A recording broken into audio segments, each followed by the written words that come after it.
Hey yo, my bad, Steve.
Hey yo, my bad, Steve.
My bad. I let it do the reverse countdown, the count up. What's going down, everyone? Shout out to everyone in the chat already posting comments. I'm excited for today's session because it's actually the first time I've had a conversation with Trakksounds, which is weird because I've known him for a long time. And we're going to talk about a lot of topics. Obviously, you should be asking questions if you have them in the chat, and we'll address them. And what else? Yeah, so it's National Women's History Month. Join BeatStars in celebrating female identifying contributions to history, culture, and society. There are certainly a lot of female identifying members of the BeatStars community. So make sure to follow at BeatStars on socials. You're probably already doing this, but if you're not doing it, do follow them. I know they didn't put it in the memo, but BeatStars is on TikTok, and they also have a channel called Duet Beats. And I'm like inching toward, TikTok is all new to me, and I'm inching towards 1,000 followers, which is relatively low. But I'm excited because it's brand new. So I've just been trying to apply the consistency method to TikTok and trying to post good content. And I don't know, it seems to be working. So I encourage everybody else to not be like the old DJ Payne one and wait until it's too late to try to claim your space on a social media platform, especially if it's emerging, because usually at the beginning when it's just starting to emerge is the best time to get in. Let me bring on today's very special guest, Trakksounds. How are you feeling? Okay, we cannot hear you, but the mic looks really nice, and I want to ask you about that mic. Check. Now can you hear me? Yep. What kind of mic is that? That's a Neumann, but it's apparently acting up with everything I got set up. So now I think I'm on the MacBook. So it's all good though. It's a Still looks nice. So, oh yeah. Aesthetic wise, so we're good to go. But yeah, no, I mean I use it in my studio up here, so it works well.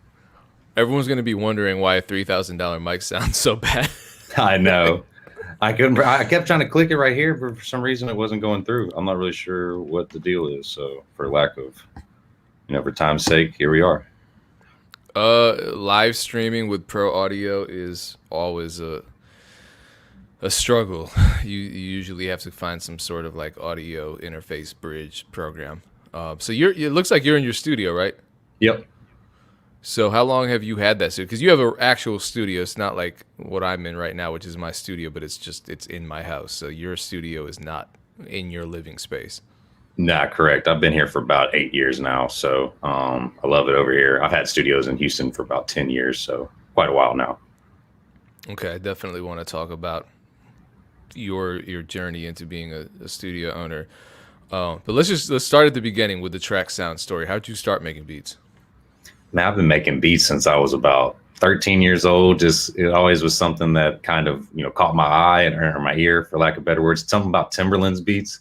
Early on, always was something like, I don't know what he's doing, but there's something magical to it. I wasn't even listening to the rappers or, the artist on it. I was more worried about what was going on in the behind the scenes. So I always knew it was something that, was a passion of mine. And then I just started right around the time that YouTube started going. So I just started going to YouTube University very early on and learning all the stuff I could from there. And then 15 years later, here we are.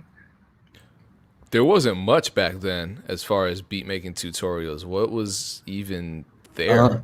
Man, it was pretty rudimentary. I watched a lot of like heat makers used to put out a lot of videos like where they were sampling on the MPC. There used to be like there was a Rockefeller producer, and it's slipping my mind right now which one, but he used to put out little videos, that stuff he would do with like state property and stuff like that. So there was quite a few different little. It wasn't as informative as it was more of just watching people do the process. So that kind of just sparked my attention from there. So yeah, because that was still the era when people weren't even showcasing DAWs. It was a lot of hardware. Did you jump on the hardware first? Yeah, so I started with an MPC 2000 that I got off eBay for about $300. It was a crazy come up. I think it was missing like the little slider on the right, so that was the only thing. So it worked great besides that. And I had a motif. I had the full little kind of package MPC motif. I had tons of records. I was real heavy with the machine and the hardware at the time. And then about 4 or 5 years after that's when FL and all that really started kind of popping off, and that's when I started messing with that more. And then I was like, well, I can make way more beats way quicker doing it this way than trying to track out everything, or because I didn't have the 8 outputs on my MPC. So I used to have to record a snare in. I'd go play video games for like 3-4 minutes, come back, do the kick, go play video games, do the sample, and every single time. And it would become very time consuming. But you're on Logic now, right? Yeah, I'm on Logic now. I've been Logic about 6 or 7 years. So I go back and forth to FL every once in a while, but I love Logic for a lot of different reasons. Okay, got it. So after you started, how long did it take until music became a job for you? So I started making beats when I was 13, and I didn't really start getting enough that I could live off of it probably till I was about 23 or 24, like right when I was graduating college. So it kind of, I didn't never got a job outside of college because I kind of just got lucky enough. I was just getting bigger in the studio to be able to record people and engineer and stuff at the same time. And so it all kind of just worked out right about then. So right as I graduated college, I kind of just slipped into doing music full time, and just been growing it ever since, trying to, double up each year basically. I wonder, was part of the reason that it didn't happen sooner because you had other plans? I mean, I know you went to college, and that's kind of the case for me, where I think I started making beats when I was 14, but I just never psychologically thought that I could do it as a living. So I went to school, and it wasn't until I finished school when it became a job. Was that kind of the case for you? Yeah, I was a real big basketball player, so that was always kind of my thing. I played basketball for a little while in college too, but then I started realizing like, okay, I'm not going, like I could go overseas or something smaller and struggle with that. But music was always my passion. It was kind of the same though. I thought there was a chance that it could happen, but at the same time, it was one of those things like, oh, maybe, like we'll see. But when I realized basketball really wasn't about to, it was, both of them are kind of the same. Like you kind of think that you might get to that extreme high level one day, but you don't really know. And then once you start figuring out some things, you got to kind of like twist it and tweak it from there. So that's when about halfway through college is when I started focusing on music more. I got a couple of small placements. I did some stuff for the St. Lunatics. I did some ghost producing for some different things. And then I was like, all right, well, basketball really isn't going as well as I wanted it to. So I stopped playing basketball and started focusing on music. And it was a great decision. But yeah, it took me a while to really like go full force leap into it. Okay, ghost producing. How did that even happen? And what is ghost producing? Just because I've never, I don't want to get into my experiences with it, but what is it? I've never really fully experienced it. So pretty much I was heavy on MySpace, man. I used to message Jake. I have messages with J. Cole back and forth before he blew up, like all types of stuff. I was always hitting up types of people. I, hit up some producers that I knew had done some popular stuff. They reached back out to me. I sent them some tracks, and then they called me one day and they're like, I was young. I was like 17 or 18, so I can't even remember. I was in high school still. And they called me and they're like, hey, we like your stuff. Like, we think, this group will like it too. And we're like, okay, cool. And then I didn't really hear nothing for a while. And then I get into college like a year or two later, and they call me and they're like, hey, you got one on this album, blah, blah, blah. And I'm like, all right, cool. Like, what does that mean? They're like, well, and at the time and looking back, it's like, man, I was so naive and so young. They were like, well, like we put our tag on it because, like we're going to brand it under our name. Like, we have a name. So like our group, like they're a Grammy winning group. It's pretty popular group.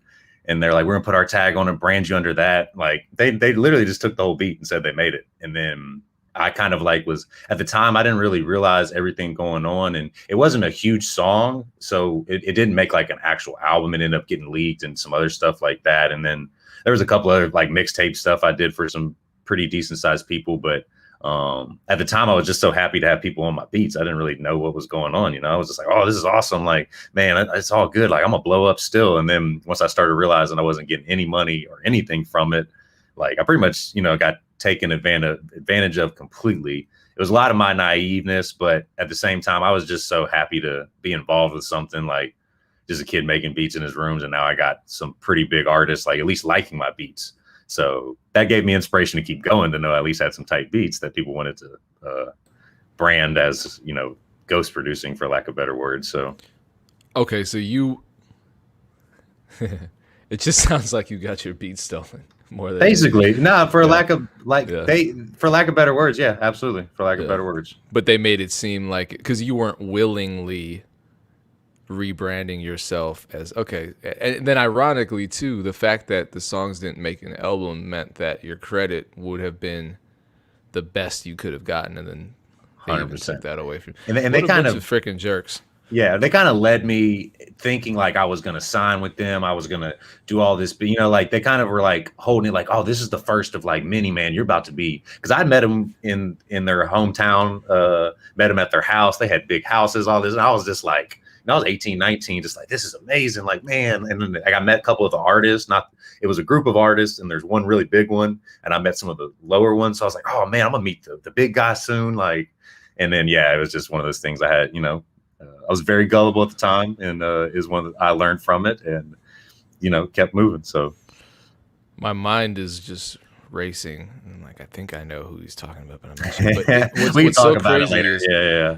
yeah, I mean, it's just it's so ugly that people who already have a lot of success and a lot of money are doing this to people who have nothing. I mean, there's really absolutely no good reason for this to be happening. And the sad thing is now they're now that I've I mean ascended to whatever level I think I have, they're hitting me up all the time now to collab and stuff and like get in. But I'm like, are you serious right now? Like, is this really happening? It's actually kind of wild. It kind of blows my mind. So Have you had that conversation with them, or was it a? nah, honestly, it just ain't even worth my energy or time. I just That's healthy. is just not. Like I got so many other things going on. It is what it is. So that's the only instance where I ever got taken advantage of, pretty much. And it was literally like my first time dealing with any big artist, and I was just kind of starstruck, mesmerized, didn't really know how it worked. I just made made beats in my room all the time. So It probably subconsciously, at least, or like maybe a little bit, feels a little kind of vindicating to have them reach back out and just be like, oh "Oh, yeah, I'm too busy. I'm not." I'm absolutely, Sure. Okay, so when you actually started generating an income off of beats, what would you say were the most important habits that you formed and actions that you took in order to turn making beats into making a living?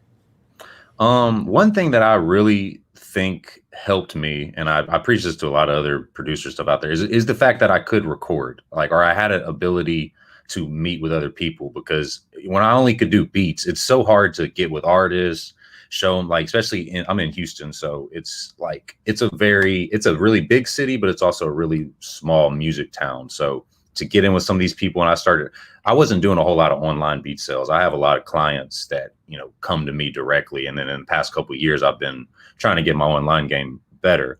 But before, it was more, I had a studio, they knew I could record. And so people would come and it would just gradually be like, oh, you got beats too? Cool. Let me hear some of your beats. Then I'd start selling some beats that way. And I kind of just built up my clientele like that.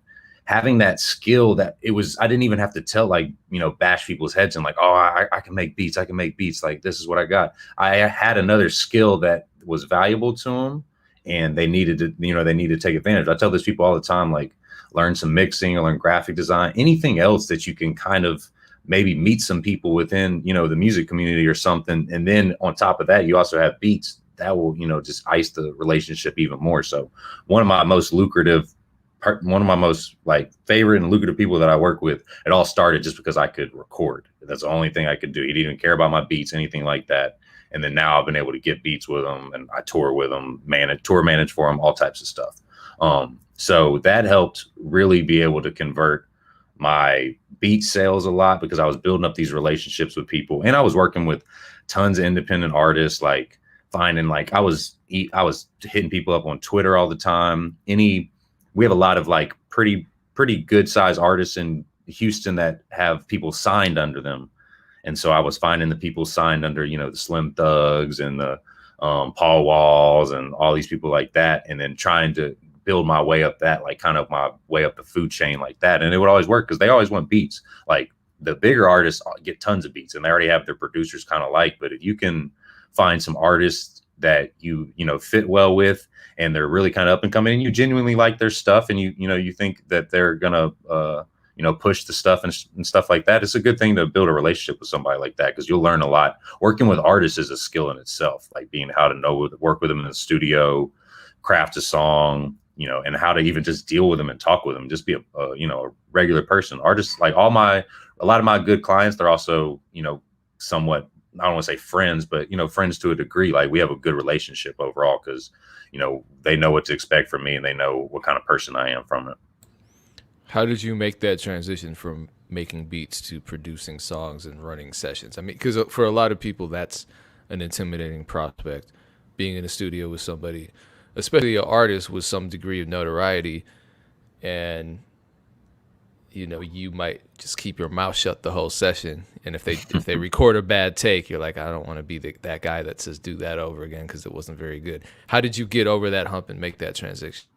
There's definitely like a kind of a fine line between, like, when you want to say, oh man, I don't really like that, or also let the artist kind of do their thing. It really came from a lot of working with these smaller independent artists. I would do so many sessions with them that I started to feel so comfortable that by the time I got with some of the bigger artists, it's something I'd done so many times. Like I was recording and making beats for people in the studio. And then one time we had a real close relationship with our studio did with a tour managing company that was out in Houston.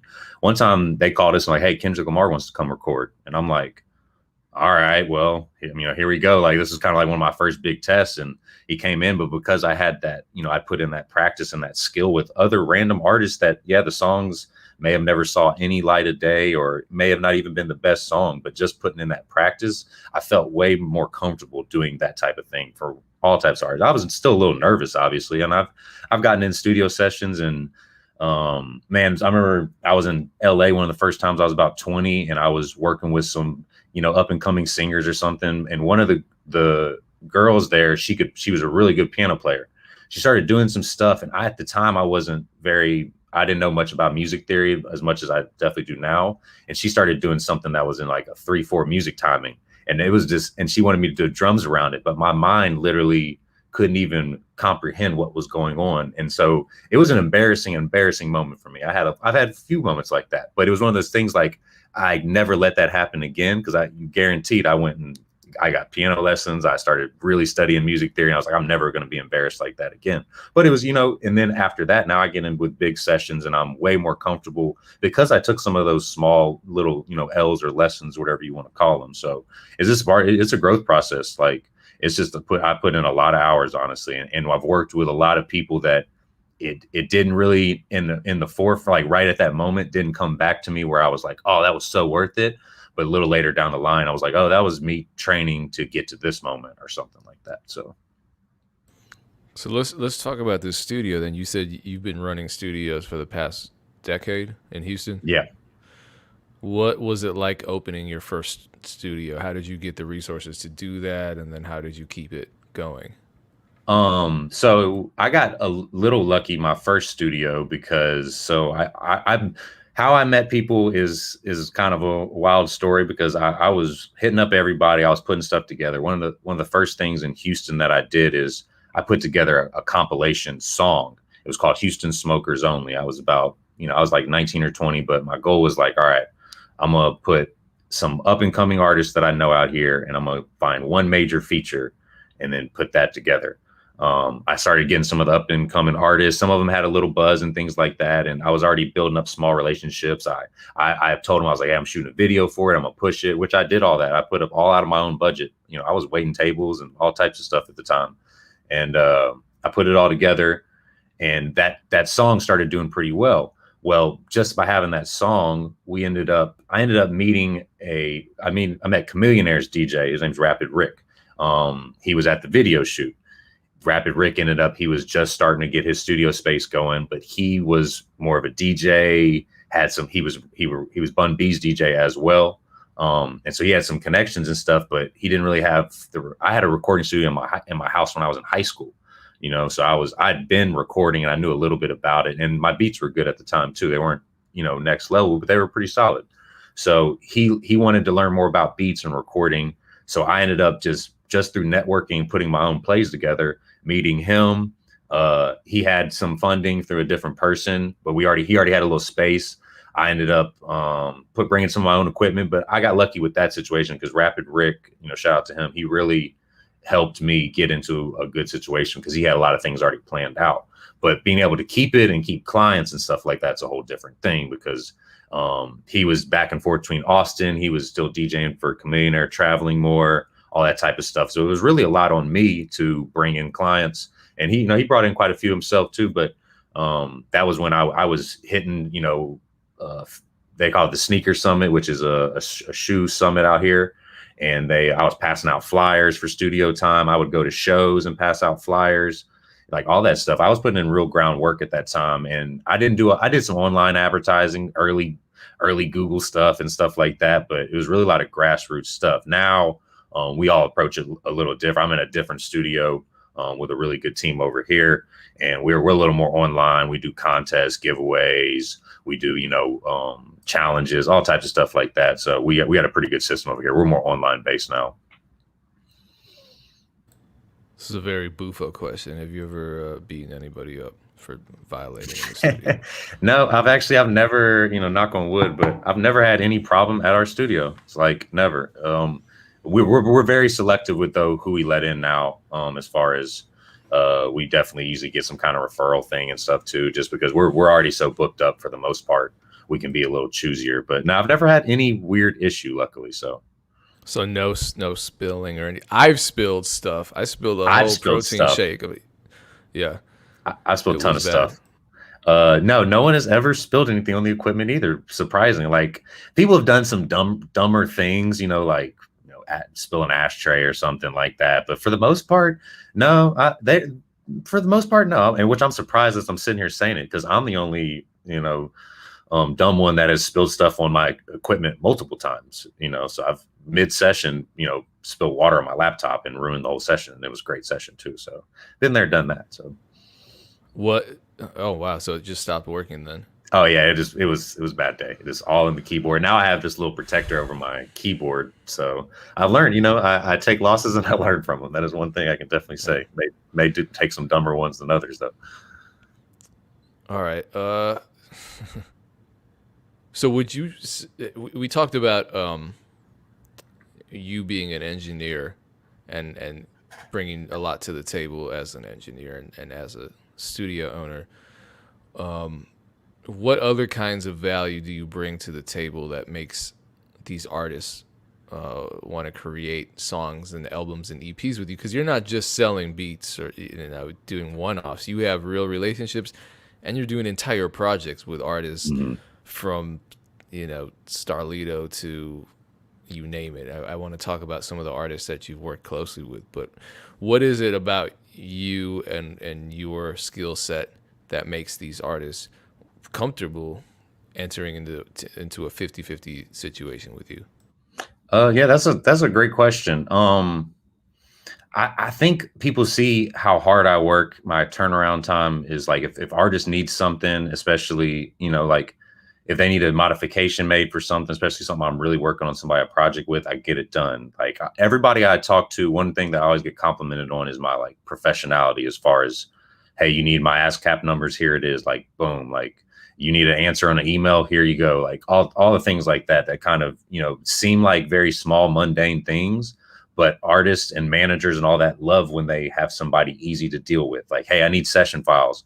Oh man, this producer's got to, like, if you have a good database of all your files and you can get them over quickly, it helps tremendously.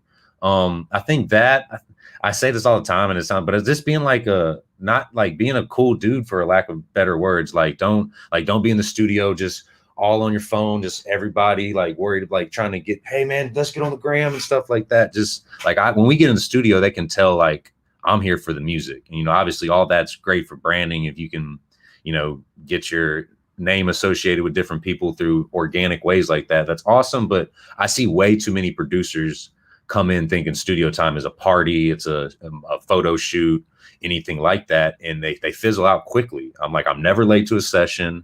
Like there'd be people that come to sessions and they're just like drunk and things, it's just all types of weird stuff that just kind of blows my mind to think like, no, man, we're here for like a real reason and a real, job, in quotations, for however you want to look at it. So I take it real serious. And then I don't think I have some amazingly distinct sound, but I also think I have a pretty, you kind of know what you're going to get from me. I like using live instruments. I like, I like more fast paced drums, but I also don't really maybe not have the same style as some of more common music. So different things like that. And yeah, there's this, it's kind of, it all kind of ties in. And then I'm just really good with, building relationships, keeping relationships, following up. Like even when we talk about Starlito, like I always make sure I send Starlito a pack of beats, and like Zero, like all these different people, they're always complimenting me. Like, I like that you stay on top of it. Even if they don't respond,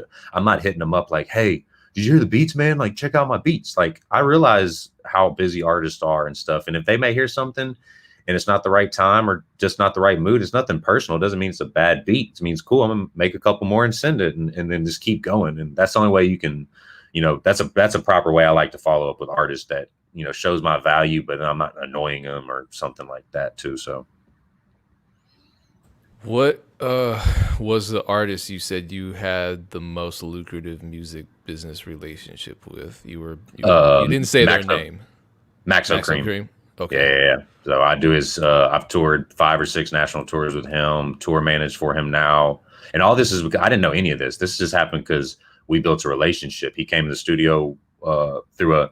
I was doing beats for an independent artist who had like a up and coming manager. That up and coming manager heard about Maxo. Maxo needed a studio. This was like we were 18, 19 years old. He was one of my first clients, and yeah, we've clicked ever since. And it just started simple recording, but we have an amazing relationship. So that's one of my real good friends, and we've done some real good music things over the years. So changed my life. So Houston is unique in the sense that it has a really healthy independent scene, and it kind of always has, and it continues to, in spite of everything that's happening worldwide. Houston's scene is just, it supports itself, it feels like, and there's a lot of pride there. And you've worked with pretty much everybody there. Who was the first artist you were excited to work with, and how did you make that connection? So Devin the Dude was the first one I worked with in Houston, and that I traded him a beat. And for him to get on that song I was talking about, that Houston Smokers on, and then he came to the video and stuff like that. So I built that relationship with him through meeting some of those independent artists. I met his engineer that engineered for some of them as well.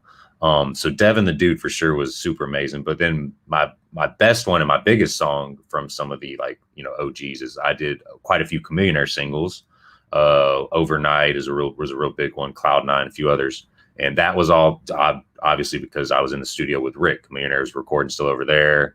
Perfect, networking opportunity for that. And all of it came though from me doing the grassroots work of meeting smaller people and, being a genuine person and finding my way through it. But then I would always just hit different levels. It wasn't like I immediately came to Houston and met Chameleonaire. I met, a much smaller rapper, and he was coming to my apartment in Pearland, which is a little suburb of Houston. And we were recording in my closet. And then he, ended up getting signed to Slim Thug on a little deal. And then I met Slim, and then it's just kind of like pick my way through, different people. And I was always like, I genuinely liked the people I was working with too. It wasn't just like faking it, like, oh man, you're dope, let's work. I was like, it was people that I genuinely wanted to work with. And then, over time I'd work with the OGs or whatever you want to call them. Yeah, a lot of those rappers that but you play basketball. You're pretty tall then, so it's not weird standing next to Slim Thug. Yeah. Slim's definitely he's a big dude though, but I'm 6'2", so I think he's about 6'5". But we're around there. Okay. What's been one of your favorite projects? Starlito, I'm moving to Houston for sure. That's kind of like that's got my heart for a lot of different reasons. Just a ton of reasons. Starlito's already been one of my favorite artists for a long time. And there, every musician kind of goes through times where they're like, man, is this working? Like, dang, nobody likes me. And like, that was at a time where I was kind of like that. And that was one of those things that you gave me some validity to like, man, maybe I can do this. And Lito put me on so much business things, all types of things. So, and he linked me with tons of people. It was by far, that project has my heart for sure. And then I put out my own album as well, about 2 or 3 years after that, that I put a lot of money, a lot of time into, called The Other Side. That, tons of people are on it. ASAP Ferg, Dizzy Wright, Starlito, Maxo, tons of people. And that's got my heart too, because I put a lot of effort into it. I would never do a compilation again because it was so much effort, but I liked it. It helped my branding, and it did what it was supposed to do. Did you release that totally DIY, or did you get some kind of distributor or? I had a deal with Empire for that. That released through that, and then I had a PR team helping me with that too. But pretty much it was all on my shoulders, and the help of who was kind of around me. How involved was Empire in? Not that involved. Yeah, like if you're not, they're huge now. So when I got linked up with them, they were just starting to really kind of grow. And then they got to that point where they were, Young Dolph was, having some top 10 singles, all types of stuff like that. So, but they they did their thing, and they definitely, any correction or anything I needed, they were there. And the branding of it, its own empire, was at that time was really beneficial because it was a little more exclusive at the time. Mm. So the Starlito project, number one, thank you for having me on that, because I was on a couple of records, and to bring things back full circle, Young Dolph was on that as well. So that was cool getting a Young Dolph credit. But at the time, Starlito was really, really, really buzzing, and you dropped this project with him. How did that all happen? Because this is what I'm talking about. A lot of producers might get a placement, but they're not doing an entire project with a buzzing artist. Mm-hmm. Yeah, that was it. So that kind of really goes back to just being, and I hate saying this, but me and Lito are legitimately like friends too. And like we could connect because we both like sports. We both found like we would just find other common interests too. And that drew our music connection even bigger. He obviously liked my beats, and I liked his songs as well. I met him through doing different independent artists in Houston. He was at a video shoot randomly in Houston for a song I produced with Killa Callione and A$AP Rocky. He kind of just out of nowhere is like, "Who made the beat?" And I was there. I was anything I was involved in, I was going to be there. And I was there. I'm like, "Who? Me?" Like ready to. And then met him, started exchanging. We did a few records over time, like a couple mixtapes here and there. And then I was traveling a lot, so I would go to Atlanta and Nashville. He's from Nashville. Nashville isn't far from Atlanta. So I would go to Atlanta and book studio sessions, and then tell like him. I remember, I think it was A3C one year. I went out there because I knew a lot of artists were going to be there, and I booked studio sessions for like 2 days straight. And I was telling all these artists that I was starting to get relationships with, "Hey, y'all want to pull up?" Starlito pulled up, Devin the Dude pulled up, Propane, a whole bunch of other people that were, kind of getting their own buzz on. And we ended up putting different songs together. Starlito released a couple. Freddie Gibbs pulled up one time, did a verse with one of them. Few things like that. So Starlito from that point saw the value of me, like how I could put random things together and just kind of play. Like I said, I booked the studio. I was telling, like, if nobody would showed up, I would have just made beats, like, and just took that loss. But I took a chance, and I've done that in a lot of cities with different people. Once I built the connection, though, I didn't just like blindly go out there. I knew I had at least some interest from them. I did that a couple of times with Starlito, though. I would go to Atlanta because I knew sending beats over email, it's great to a degree, like you can build that relationship, but I really solidified it with him when I would go to Atlanta more and book sessions, or he would book them too. Like once we got cooler, he would book some too, and we would just show up. And then we even took a couple times. I was like, "Hey, I'm going to Los Angeles for a couple weeks. I got a couple studios, this whoop-de-woo, and do you want to come out?" He would fly out for like a week, and we would just record songs, and he'd link me up with Currency and different people like that. And a lot of it would just be me taking it into my own hands to be like, I want a lot of songs with this dude. And because I know that I know he's dope. And I know that there's a lot of because I saw the reaction from some of my early songs with him. So I knew, I was like, man, he's got a crazy kind of online fan base that I haven't seen many people have.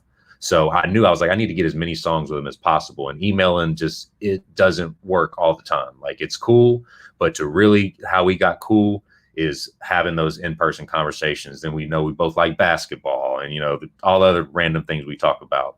And then we started collecting all these songs, and he called me one day. He's like, "Hey man, we got like 10, he would come to Houston one time. And when Dolph was in town, that's actually one of the days we did the record that you co-produced. Dolph had a show out here, and Lito decided to come out, and I had a studio session, and everybody came through. Sauce Walker, Killa Callione, Dolph, a couple other people, Kevin Gates, a few people came through that time. And it was all because I built up that relationship with Starlito enough that he trusted me, that when he came to Houston, he knew that this was going to be a good time for him, and we're going to be able to get a good studio session. But then he called me one day and he was like, "Hey man, we got like 10, 11 songs with some really dope features. Like, you want to put a project together?" And I was like, "Of course," and then finished out a couple more. He flew me out to Miami, paid for everything. We ended up finishing the project with his engineer out there in like 3 or 4 days, and then we released it like a couple of days later. And it's still definitely one of the best things I've done, just branding wise. And I've sold so many beats from independent artists now, from being like, "Oh man, I know you from Starlito's stuff." So yeah, it was a real big moment in my career too, because like I said, it was a little validation for me, like, all right, maybe maybe I do have something going on all right, because a lot of producers struggle with knowing if they're going down the right path, or if they even have a shot at this. Here's something else that a lot of producers struggle with. A lot of producers don't want to show their face on camera. Certainly not something that you struggle with. Maybe you did at one time. What advice do you give those producers? Not exactly that, and I'm sure you're probably the same. At first, I if you look back at some of my YouTube videos, they're trash compared to what I can do now. But that's the only way you get better, is just to do it. Like, if I would, and I tell people, artists and producers all the time, like, just get on camera and do it. There's gonna be some cringy ones. There're gonna be some ones you're like, what was I thinking? And I look at some of my YouTube videos, I'm like, that's terrible, but it shows the progress. And the only way, it's the same with beats. The only way you're gonna get there is just start putting in those repetitions. And I agree, to build your personal brand, you have to show your face. You have to, like, show people some of your personality, a little bit of you in general, because a lot of people buy beats from me because of me. There's not, like, they could go get hot beats from anywhere, but they come back to me because they know what I'm going to provide. And they know, like, they know what type of person I am and my personality. And I think that resonates for people. They may not even verbatim say it sometimes, but I know that all of that has built my brand to be able to resell beats, do EPs with people, get, sell exclusive beats in my city for, $1,000 for just random people, because they know what they're going to get out of it, because I've built that brand and that personality around the city, and more online now. Beyond just showing your face, how important is visual branding? I think visual branding's huge, because that's what most of the social media platforms are kind of pushing now. In general, if you think about TikTok, Instagram Reels, things like that, and YouTube, all those, most of them are pushing video. Voisey app, which is like, all the other platforms are becoming more show your face and then show your talent. So I think the creativity with how you can show your face and what you're exactly doing is all case specific to you and your personality. But that only comes when you try and experiment. Some of my videos were more serious at first. I started to realize that people like some of the more funny stuff and little, like, whimsical kind of corny stuff here and there, but it actually worked. And then I started putting my content more towards that.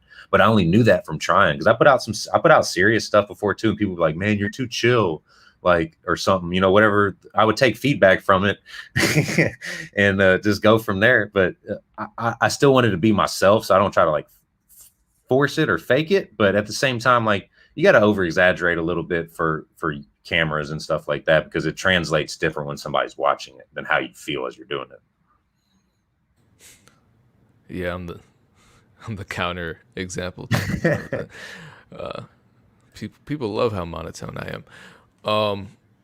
So you've been posting a ton of content lately, a ton of video content.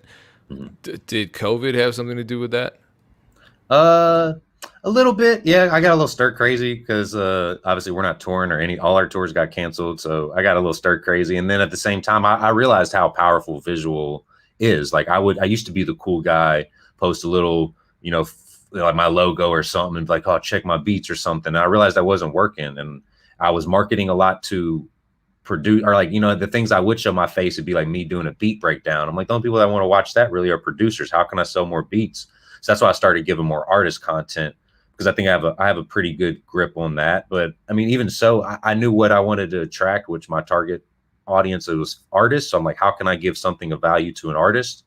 And then I started, they'll hear my beats when I start giving them some game on that, and they'll visit my site and stuff through that. So that's the kind of approach I was taking with it. So I just needed to change some things up. So.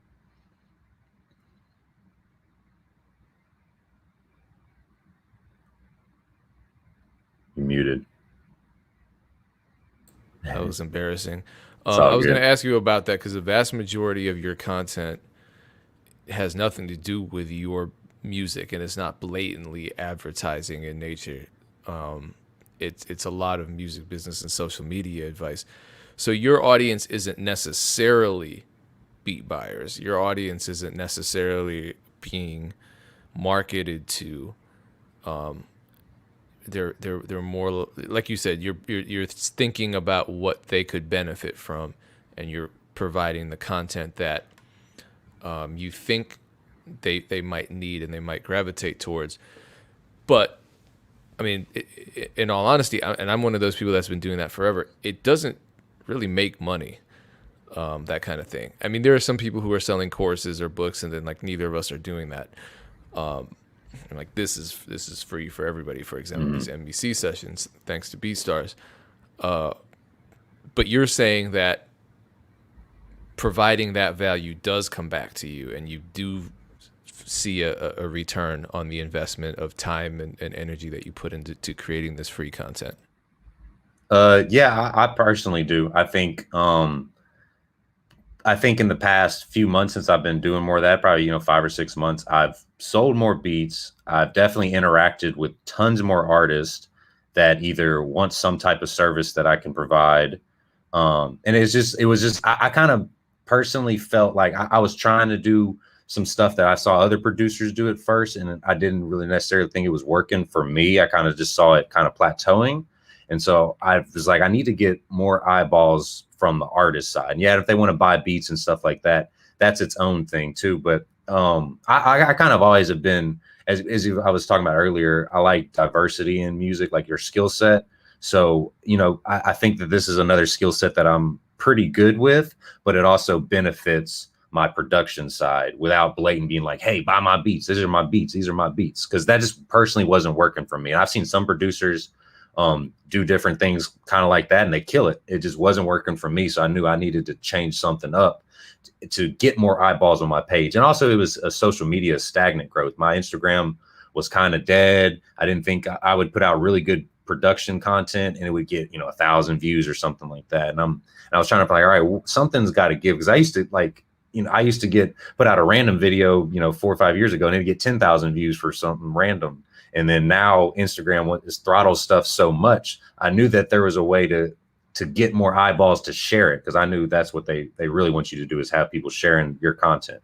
So once I started putting out the artist tips, that's something that people spread to other people. I've grown like 5,000 or 6,000 Instagram followers in a few months, which I've never done. And I've been on Instagram for 10 years, and it took me 10 years to get 20,000. And then a couple months I gained like 5 or 6. So that all kind of correlated. And at the same time, I'm still building all types of things within music. I really do consider myself like a music entrepreneur within it, because I have, evil plans in the back of my head for, what I'm doing this free work for now. Kind of be, I don't want to, when you do, they call it this is always a tough one to say, but it's when the reciprocity effect. I think that's how you say it correctly. But it's basically, yeah. That's basically when you give something of value to people, and then they feel like, I don't want to say, I hate the word indebted, but they feel like they kind of owe you a little something. And so may that be they buy a beat, or they share your content, or, whatever. I have all types of plans for it. So that's kind of what I've been going with the route of, because, I have plenty of work between recording and all types of stuff like that. But for now, I just really want to keep giving value to people. And I'm tired of seeing the success rate be so low in music. People give up so quick too, without even really giving it a real shot. They make a song and they're like, oh, that didn't work too. Because I'm a real big mental health advocate as well. So I'm tired of people giving up after 2 or 3 months and then, hating everything about it. It's like, let's take it one step at a time and really put a plan together. This is not, not a quick get rich quick scheme at all. So. Yeah. Okay. So what would you say is the most valuable tool for attracting people to your beat store, or to you as a producer brand, such that you're able to sell beats? So I think utilizing as much social media and really having genuine interactions with people is very critical. I've started uploading beats on the Voisey app, sold beats off there, started up, doing different stuff on TikTok, more with duets and stuff, sold a couple beats off there. But the one thing that I think is really crucial to it is people always, and not always, I see that there's a good, usually like where they kind of test you. They're like, hey man, like I dig your sound, like I kind of like your beats or something. And they want to see how you're going to respond to them. And so if you're kind of a genuine person that you're happy to be interact, like, oh man, thanks for the love. Like, I really appreciate you. You know, be appreciative that somebody's taking their time to compliment your stuff too, because there's tons of other compliments they could be giving to other people. And then I think that builds up some rapport with them. You know, they instantly kind of feel like I'm not a, you know, just a person pressing a beat and putting it online. So that kind of adds value to it. And then, you know, there's tons of tricks out there too. Retargeting using the Facebook pixel has been huge for me. I run, you know, different ads to that, learning that stuff.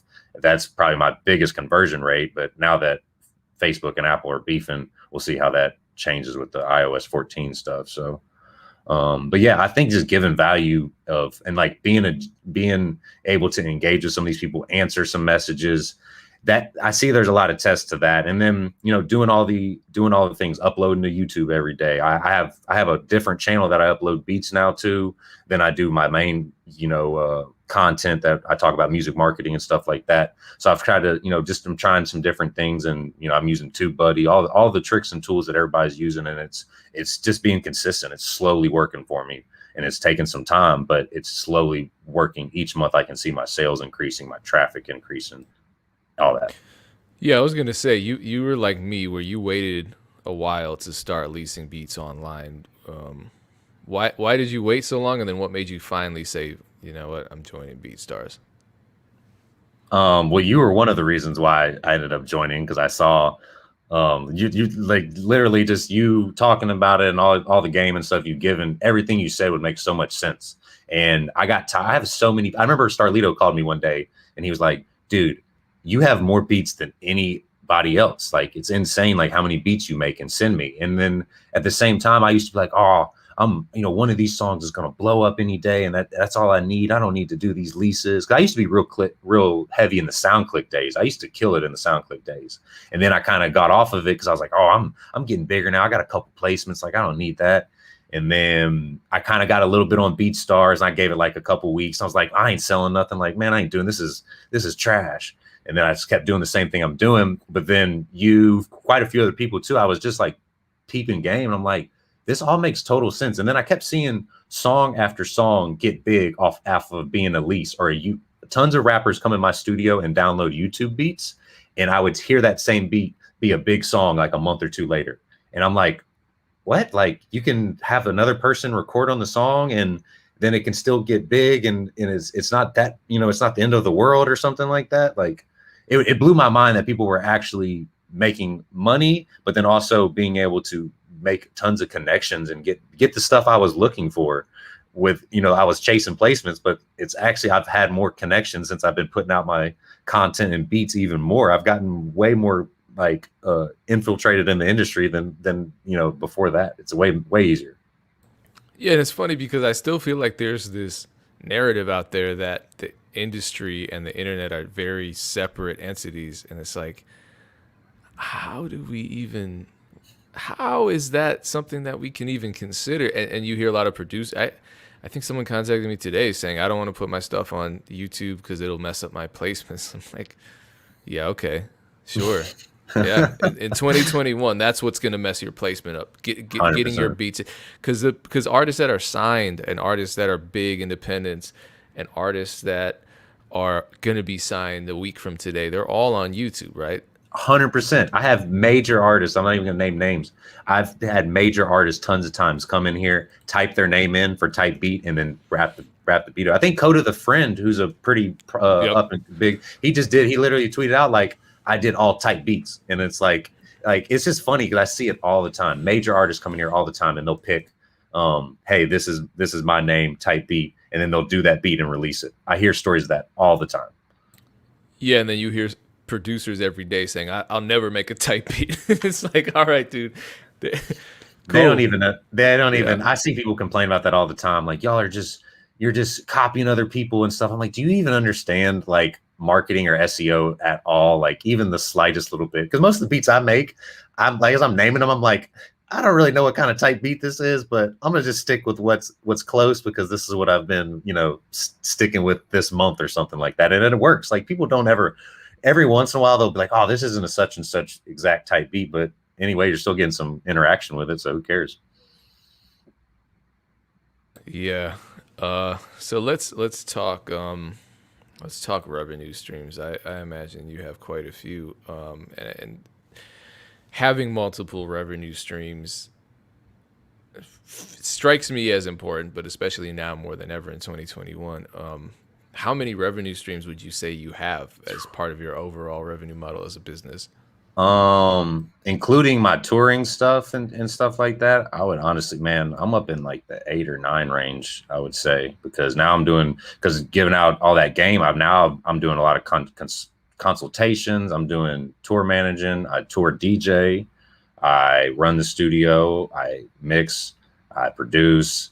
I get I make YouTube videos now, and I'm getting checks from that. Like, just keep adding different stuff on top of stuff too. I'm sure I even missed one too. So I think it's huge. I definitely would not be able to do music, or I wouldn't have been able to sustain how long I've been able to do music if I didn't have a few different revenue streams. And then, I get a lot of, royalties and stuff like that from having all my business side on the back end good now, and things like that. But I would have definitely not been able to sustain as long if I didn't have a couple different ways to get it within music. If I just only made beats and only online leased beat, me personally, I wouldn't have been able to keep it going that long. There's other people I know that can, but for majority of them, I'd say having a few different skill sets will help you tremendously and save you money for whatever you're needing that extra skill set for. I don't have to pay anybody to mix or record, or like if I want to work with an artist or a songwriter, I don't have to hire an engineer to be in the studio. I'll record it and I'm saving money and I can work. That's how I was working with Lido more, because I could record, so I'd pay $30 an hour for a studio or something. They don't need an engineer in there. So how do you sustain that schedule though of making beats, of recording, of tour managing, of creating content? Because a lot of us creatives have trouble doing things we don't want to do. So for example, I make beats. I love making beats. I didn't want to go onto TikTok because I was starting from zero. You know what I mean? And it was a brand new space. And for me, it was that I just forced myself to do it for a couple weeks, and then all of a sudden, one video hit like 5,000. I'm like, oh wow, I'm getting good feedback, and it's cool. It feels good.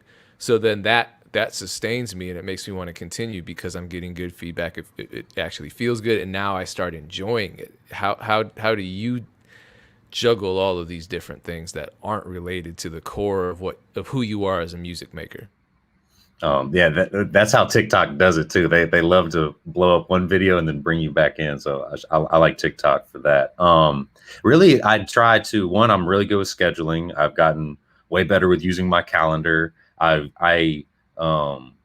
Legion Gabe, he told me not too long ago, he had a really good tip. He's like, pick your most 3 important things you got to do for the day. And if you can't accomplish those, then all the other stuff doesn't necessarily matter. And I started doing that more. And I also try to make sure I do my administrative email stuff. Like I do that first in the morning, knock that out, wake up, drink coffee, start emailing people back, answering messages, stuff like that. Just to get that out the way. So that way my headspace for the rest of the day, I can kind of be a little more clear and know like, all right, these are the things I really need to accomplish today creatively. And then I'm a real late night person too. So I usually try to get as much of the stuff. I try to go from like least favorite to my most favorite towards the end of the day. That way, by the time it's a little more late night or, 8, 9 p.m., I don't have people blowing up my phone. I don't have anything like that. I can just focus on making beats and the stuff that I really like to do. And it doesn't feel like a chore. The thing about doing all that other stuff is by the time I get to making beats, I'm like, thank you. Like, finally, I can just sit here and do this and not look at my phone and answer all these other people. But it is part of it. Like, it really is. Like, there's if I could just sit there and make beats, I would love to do that. But unfortunately, I haven't hit that career path yet. Maybe one day. But right now, to run a business, there's quite a few other things that you got to do to do it. And I think scheduling and figuring out what are your most important things for that day, and then limiting your time on social media is tough. A lot of the beneficial time, like don't be on there just mindlessly scrolling as much as you can. It's tough. They design it for you to stay on there. But I put my phone in another room sometimes when I make beats or make content or something, just so I don't even have anything to do with it. Is that hard on your social life? Yeah. I mean, I definitely, there's been a lot of my friends will go out and I'll turn it down all the time. And I've been doing that forever. Even in high school, I used to, like, people would go out and I'd make beats on the weekend. So yeah, you could say that, but at the same time, and I hate saying stuff like this, I know a lot of people are jealous of a lot of the things I've done, traveling, making beats for such artists. So there's a give and take to it. Like, yeah, I may have missed a couple parties, a couple, hangouts and things like that. And there's a balance to it too. You don't want to just work yourself to death and just be in it like just every day, just bashing your head and never taking a break. There's definitely a fine balance to it. And I take breaks there'll be a time where I just take a week off and don't do anything and it feels great. But at the same time, yeah, there is a sacrifice to it for what you want to accomplish. Because if this was easy and you could do all that other stuff, everybody would do. Everybody wants to be a big producer or a big artist. So if this was easy where you could go out to the club and all this other stuff all the time and make it, then everybody would be making it. But it's not. It's a tough road. But it's part of why you do it and why you love music. So I noticed something about the more recent beats. So we've made a bunch of beats together over time, and you went back and revamped some of them to put them on the BeatStars. And when you sent them to me, they sounded very different. And I noticed your mixing has changed a lot over time.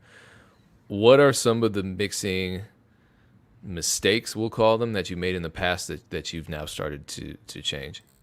I definitely used to over process all my stuff. I used to be like, EQ, add a compressor, here's another EQ, and I would really overthink it. And then I've learned over time, obviously you need a good EQ strategy. You need a good panning strategy and know your basics of the basics of making sure your kick and 808 has enough room and things like that. But it's a lot of leveling, and then my mastering has gotten better over time. Like what I've learned, like how to make stuff crispier. I've learned parallel compression, just small tricks that have kind of taught me over time where to make adjustments. And then I reference my beats against other songs I like in my car and on other platforms before I ever do. I used to just make it, put it out, and then maybe mix it a little more, but I was like, nah, it's good, like whatever. But now I'd make sure I make sure it's, it's crispy, and I've just put in that time.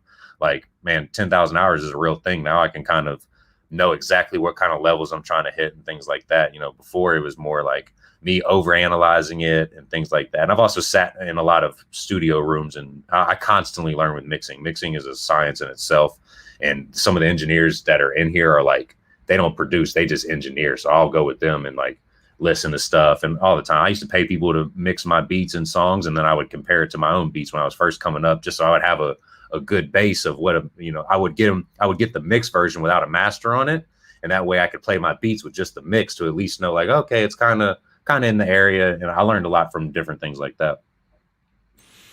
All right, well, we're running out of time. I'd like to have you on, sometime in the future, because I think there's a lot left to talk about. But for now, how do people follow you, check out your content, connect with you?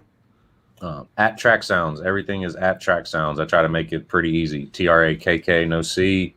Trakksounds.com is where my BeatStars is. I put a lot of YouTube content out as well too. So anything like that, I try to make it very easy to find me. One word on all of them. Well, once again, man, much continued success. Appreciate your time and your expertise and behind the scenes. We'll have to talk about the Ghost production scenario, and then we'll also have to talk about scheduling a follow-up conversation. Sounds good. For sure. Appreciate you for having me, man. And shout out to everyone in the chat. Shout out to everyone listening. This will be archived, of course, on all of BeatStars' social media and also on my YouTube. And I will be back next Thursday. Dame will be here on Thursday, always at 3 p.m. Eastern Standard Time, right here on BeatStars.live. Peace, everyone.